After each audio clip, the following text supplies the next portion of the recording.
नमस्कार दर्शक बंधु आज जानिबा आधुनिकता होइतिबो चली गुआल एवं कम खर्च रे होउतिबो सेमिति एक गुआल कम खर्च रे एमिति गुआलटिए करि परिबे। तो एई गुआल केमिति करबा एवं किपरि होइथाय से सब विषय आलोचना करबा।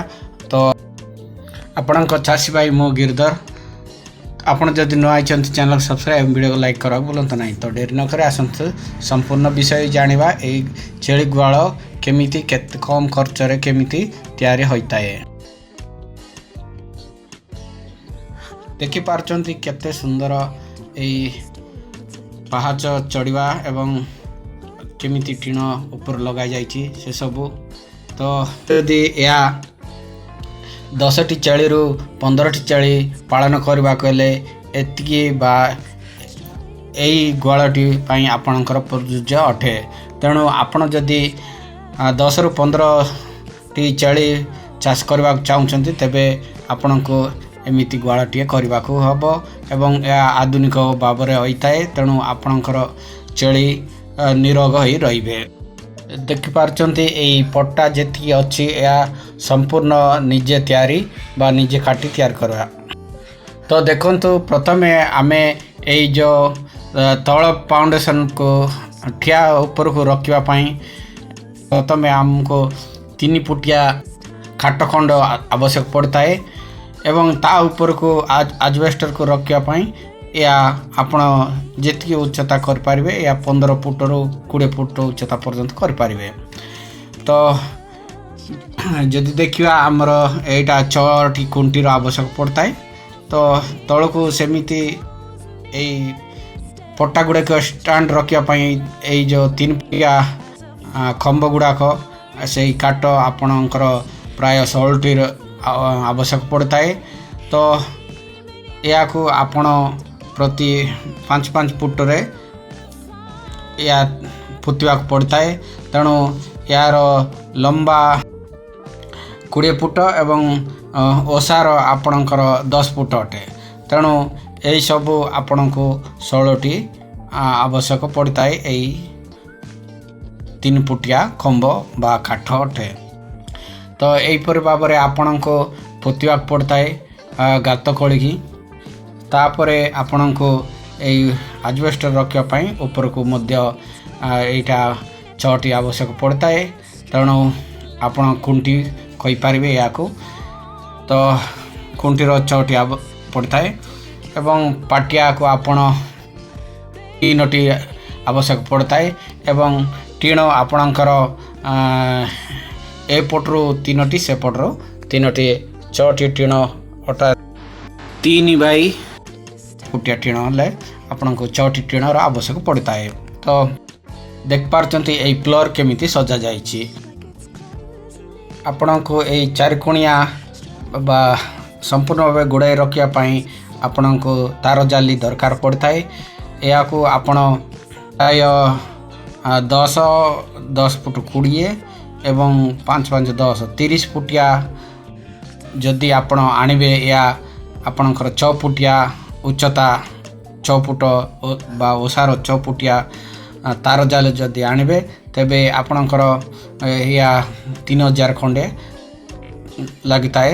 तेणु आपण या को बजार धरिक आसबे। तार जाली बिना आपण किछ कर पारबे नै। तार जाली देला परे आपण बार साइड रे आपण जे कोनसी पॉलिथीन साइज रे किंबा ग्रीन नेट साइज रे आपण कवर कर पारबे। प्रथमे आपण याकू देबाक पड़ता है। तो देख पारचंती एई फ्लोरिंग पई आपण को पट्टा केत ओसार आपण जे कोनसी काठ रे आपण याकू निज मेसिन जदि किणथिबे खाटिकी आपण जदि व्यवहार कर पारबे तबे आपण को कम खर्च रहिताए। या प्राय आपण को 5 रु 6000 खंडे टंका खर्च होइताए काटिबा पई। अत्यधिक गले 7-8 हजार टंका खर्च होता है। तो आपण जदि या को सीधा सड़क 10 फुटिया लंबा पकाइले हम किंतु आपणकर किछि अप एंड डाउन बा तल ऊपर हो जाता है। तेणु आपण को 5-5 फुट जदि खंड करेंगे तेबे आपण को सहज बिछाइबा को सहज होता है। तेणु आपण एमिति 5-5 ପାଞ୍ଚ ଫୁଟିଆ ଖଣ୍ଡ କରିବାକୁ ପଡ଼ିଥାଏ ପଟାକୁ। ତ ଆପଣ ଯଦି ନିଜ କାଠରେ ନିଜ ମେସିନ୍ରେ ଯଦି ଆପଣ କାଟିବେ ତେବେ ଏହାକୁ ପୁରା ସମ୍ପୂର୍ଣ୍ଣ କମ୍ ଖର୍ଚ୍ଚରେ ଏଇ ପଟା ହୋଇଯାଇଥାଏ। ଏହା ଯେକୌଣସି କାଠରେ ବି ଆପଣ ତିଆରି କରିବେ। ଏହା ଛେଳିମାନେ ଚଢ଼ିବା ପାଇଁ ଏବଂ ଏଥିରେ ରହିବା ପାଇଁ ସେମାନେ ସୁବିଧା ହେଲେ ଯଥେଷ୍ଟ ଅଟେ। ତ ଏପରି ଆଧୁନିକ ପ୍ରଣାଳୀରେ ଯଦି ଆମେ ଛେଳି ଗୁହାଳଟିଏ କରିବା ତେବେ ଆମର ଛେଳି ନିରୋଗ ରହିବେ, କାରଣ ଏଥିରେ ଆପଣଙ୍କର ସେମାନଙ୍କର ମଳମୂତ୍ର ଯେତେବେଳେ ତ୍ୟାଗ କରନ୍ତି ସେସବୁ ଏଇ ଯେଉଁ ପାଙ୍ଖା ଅଛି ସେଇ ପାଙ୍ଖା ଦେଇ ସେ ତଳକୁ ପଳାଇ ଯାଇଥାଏ, ଯାହାଫଳରେ ସେମାନେ ଶୁଖିଲା ଜାଗାରେ ରହିପାରିବେ। ଶୁଖିଲା ଜାଗାରେ ରହିଲେ ସେମାନଙ୍କର ରୋଗ ହେବାର କମ୍ ଚାନ୍ସ ବା କମ୍ ହୋଇଥାଏ। ତେଣୁ ଆପଣଙ୍କର ଛେଳି ପାଳନ ଲାଭବାନ ହେଇପାରିବ। ତେଣୁ ଏଇ ଗୁହାଳଟିଏ କରିଲେ ବହୁତ ଉପକାର ଦେଇଥାଏ। ତ ଜାଣିବା ସମ୍ପୂର୍ଣ୍ଣ କେତେ ଟଙ୍କା ଖର୍ଚ୍ଚ ହେଉଛି।